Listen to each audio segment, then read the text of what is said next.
বিসমিল্লাহির রহমানির রহিম।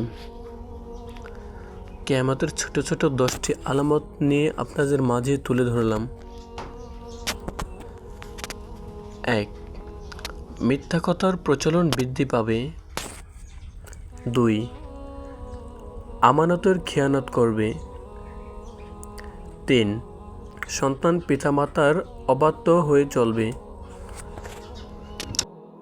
4. গরিব অসহায় অনাথ লোকেরা হঠাৎ ধনী হয়ে যাবে। 5. দুনিয়া লাভ করার জন্য মানুষ ধর্মীয় শিক্ষা অর্জন করবে। 6. মানুষের লজ্জা শরম থাকবে না। 7. মিথ্যা জুয়াচুরি ও অন্যায়ভাবে বিচার কার্য পরিচালনা করা হবে। 8. অনুপযুক্ত লোকদেরকে গুরুত্বপূর্ণ কাজের দায়িত্ব দেওয়া হবে। 9. নারীর সংখ্যা বৃদ্ধি পাবে এবং পুরুষের সংখ্যা এত কম হবে যে প্রতি 50 জন মহিলার পরিচালক হবে মাত্র একজন পুরুষ। 10.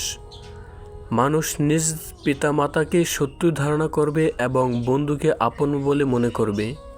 মহান আল্লাহ তাআলা আমাদেরকে এইসব কাজকর্ম হতে তওবা করে হিদায়াতের তৌফিক দান করুন। আমিন। ভিডিওটি ভালো লাগলে সাবস্ক্রাইব করে পাশে থাকুন।